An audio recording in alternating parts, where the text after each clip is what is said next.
Welcome to the Liberty Insider. This is your program bringing you up-to-date news, views, information and analysis on religious liberty events and history in the US and around the world. My name is Lincoln Steed, editor of Liberty magazine, and my guest on this program is Elijah Mvundura, yes. A repeat guest and I think, long-time author for Liberty magazine. How long since your first article was in? It's a few years, It was since 2006. Whoa, further back than I thought. Time is moving by, but I hope there's many more articles to come.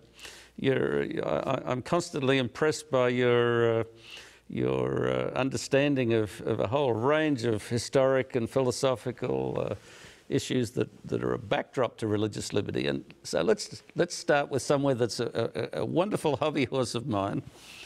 An event or a development in English history that I think explains an incredible amount of present-day religious liberty in the United States, the English Civil War.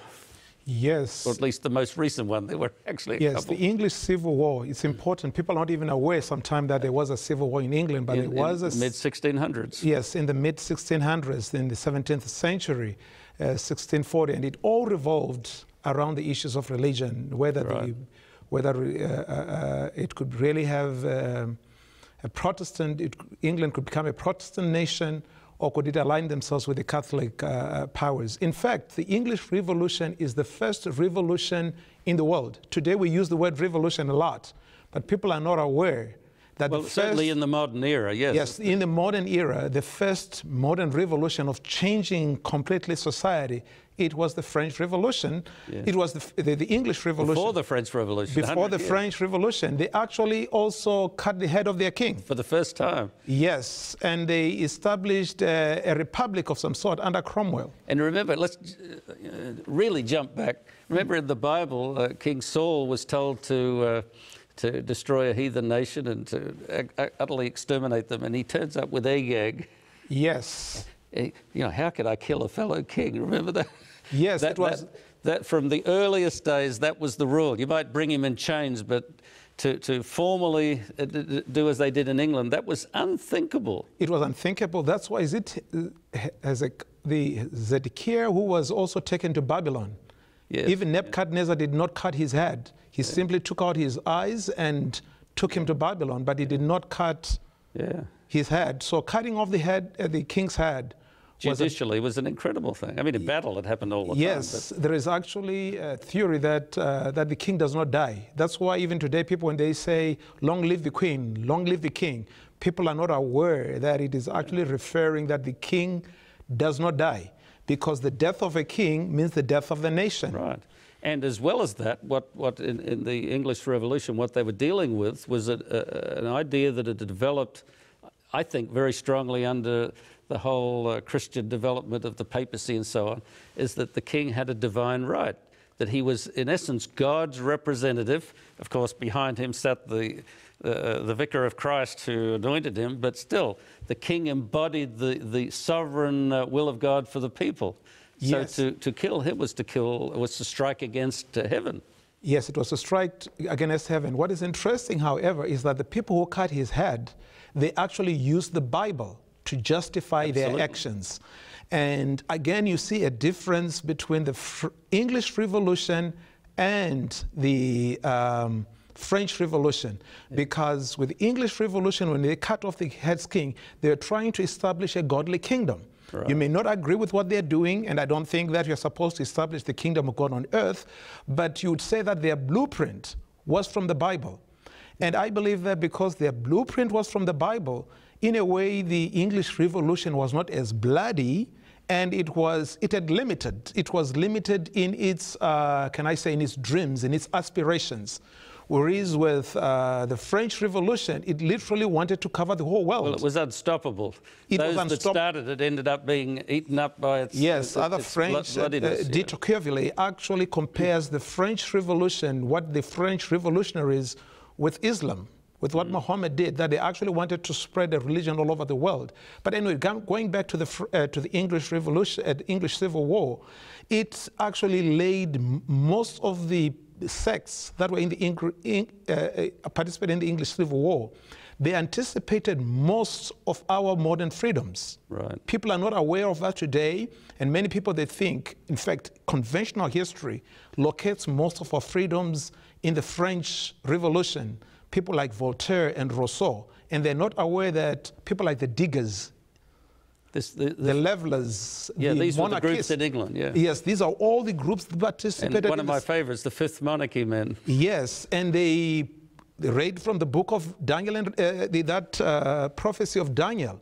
But what is important for us to know is that these people, by reading the Bible, they're actually trying to set up a godly kingdom. And it's, instead of it transforming into a monster, they're actually able to build the many freedoms that are valued in the Anglo-Saxon tradition. So it is very important to make a distinction between the so-called, and I think it is mad, between the Anglo-Saxon tradition and the continental tradition. Right. They're different. Now, another thing that I think is interesting that's just not known today. You know, in America, we have a Republican form of government. Yes. And Ellen White, writing to early Adventists, pointed out, I think very correctly, that the two distinguishing characteristics of the United States are republicanism, or were, and Protestantism. Yes. And what's republicanism? It's the power vested in the people, or the people's power authorized the government. Yes. And the rule of Oliver Cromwell after the Civil War was a Republican government, very self-consciously Republican. Yes, it was self-consciously. It was a republic, and I'm trying to think. Can I interject you a little bit? You talk about Ellen White and that two founding. Yeah. The French philosopher, again, who wrote Democracy in America, he makes the same observation. Yes, he makes the same observation that Ellen White makes. That's interesting. And that was about the same time. Actually, yes. That's his whole thesis. The Democracy in America is the classic on American democracy. Yeah. And he makes exactly the same. Interesting. I've read a lot of de Tocqueville, but I don't remember him saying the same thing. The whole basis of democracy in America is on that. So it's very important to know that the insights that Ellen White has, they are there also. Yeah. Well, you know, to me that's very important. They didn't exercise it absolutely correctly, but they self-consciously set it up as a government deriving from the people. Not from a papal power that had existed before then, nor from the power of the sword directly, even though, as in the United States, the victorious general became the ruler. Same thing with... Yeah. And in both cases, very interesting, Oliver Cromwell and George Washington were both offered the crown and turned it down. And turned it down. And one of the theorists, the political theorist who puts it all together is Thomas Hobbes. Thomas Hobbes is called the father of modern liberalism, or modern liberty, of the liberal state as founded on the contract. He actually spoke that is based on the contract of the people. People have to, that the basis of government is derived from the people, and it's Thomas Hobbes who wrote about that. And what is very interesting about Thomas Hobbes, he has actually two books. First, that he speaks about physics and the like, but his last two books. One that I remember is the Leviathan. Yes, that's the one that I'm referring. Yes. It is several books, but the second half of Leviathan is actually based on the Christian Commonwealth. It's apocalyptic through and through. Oh, yes, I remember that. Yes, you know it. There is actually a statement there where he actually describes the Catholic Church as the ghost of the Roman Empire sitting on the grave thereof. And for him, what is so crucial about Hobbes that we need to apply to our time, Hobbes, in that second part, he was not only writing against the pretensions of the Catholic Church to establish a theocracy, he was also writing against the Puritan sects who wanted to establish the kingdom of God on earth. And to him, he insists over and over again that the kingdom of God is in the future. The reason why we have to have a government by the people is because God's kingdom is in the future. And Hobbes insists in his last book on the literal return of Christ, in the literal resurrection of the saints, and that God is the one who is going to establish his kingdom. So before the second coming, we cannot create a kingdom that solves all problems. Right. And only God is going to solve that. That was the Achilles heel of the Commonwealth, or the rule of Oliver Cromwell that followed the Civil War. They sort of believed that they'd established the kingdom of God on earth. And that is, my view is that element was exported after the Restoration to the United States. And I think that same thinking informs a lot of what I usually say the so-called Christian right, or the politically active Christian right. They have that They have this, illusion. but they are forgetting also, you're very right, the whole idea of the English Civil War, it was at the back of the minds of the American founding fathers when they were designing. It was a bare lifetime before. Yes, they read Locke, they read all those guys, the way they tried to solve the problem that came out from the English Civil War. And I'm so surprised with the curious blindness to that history that... fellow travelers on that. Since I've started in my job, I've been hammering away at the story, trying to inform people. It's hardly even in the American history books. Yes, we need... I came from Australia, but I came in high school, and so I studied history, and the high school history books don't deal with it.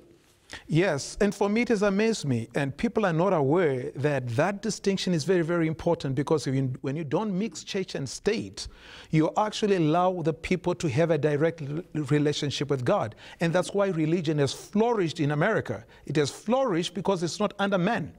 Yeah. It's supposed to be driven by God, by spiritual concerns.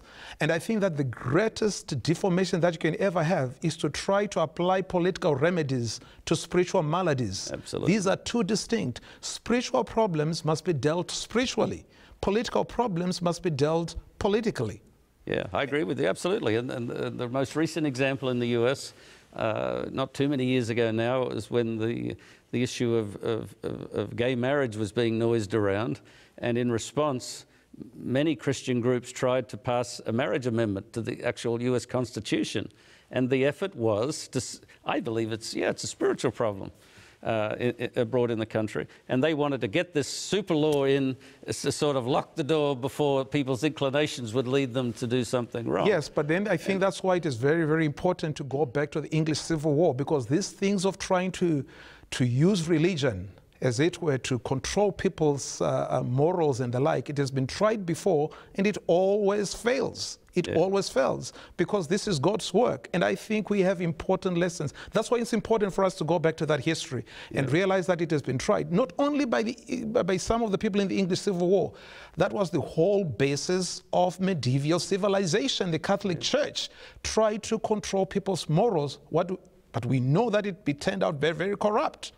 The papacy itself was stinking with corruption. Yeah. Why? Because when people think that they're in control of God, they become gods. And maybe this is a good time to take a break. It's a little bit earlier than normal, but we'll take a break. We'll be back. And I want to discuss more about the implications of the English Civil War. Stay with us.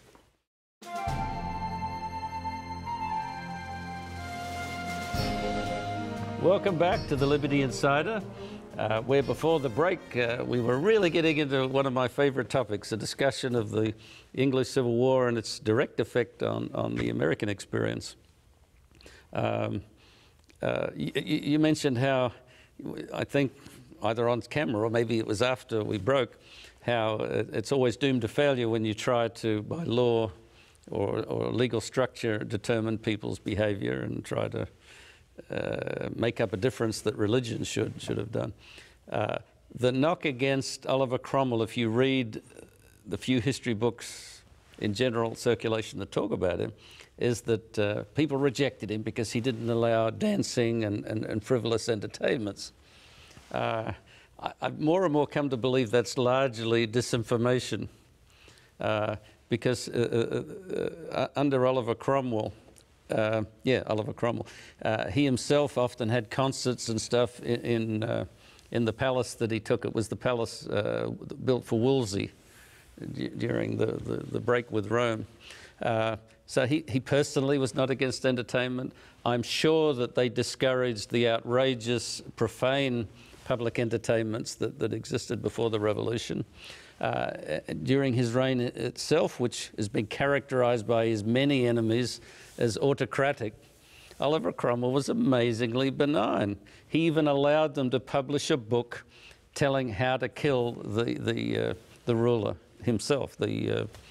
His title was Lord Protector. Yes. That wouldn't be allowed today in the United States. You think any New York Times would dare publish a book that told you how to plot and plan the murder of the president? You'd have the FBI at your door. Yes, actually it's nice that you mentioned that, because one of the things that I've picked is how, when you talk of Oliver Cromwell and the people who were involved in the Civil War, even the Puritans, the way that they are depicted, the American Puritans, they are depicted as killjoys and people who were just autocratic and the like. And yet people try to sanitize the French philosophers, Rousseau and Nietzsche. They actually said some very extreme, some very cruel things. Yeah. And yet their thought is sanitized today. You know, we literally worship people like Rousseau and Nietzsche, and people, even many people, they are not even aware that they worship... Of their mental and social problems. Yes. It troubled me when I was reading on these... Yes, we don't hear, like John Milton, we don't hear, and yet these people have influenced Western culture positively. We don't hear anything about them, and if we hear anything about them, their Christian thought, that, you know, the Christian roots of their thought is literally amputated. Yeah, yeah. But it's important for us to go back there, because these are people who try to work out God's designs in their life and try to strike a balance. And for me, I'm African, but I'm attracted to the Anglo-Saxon tradition. I believe it is the one that is most open, and we can see it. Yeah. The Anglo-Saxon societies have been the most open in terms of even assimilating immigrants. You know, you look at Britain, you look at Canada, where I come from, Australia and the US. And so, Daniel 2 aside, let me throw in something that you sparked me on. Daniel 2 aside, in the last 2,000 years, what empires and global influences have there been? There was Rome. Yes. And you alluded, was it Hobbes or someone you said was the ghost of Rome is still with us? And I think that is because as Rome collapsed, its power was picked up in many ways by the Bishop of Rome. Yes. With huge secular and religious claims, and you know, the Pope still stands forth in his white robes, but he's not a legal domination around the world.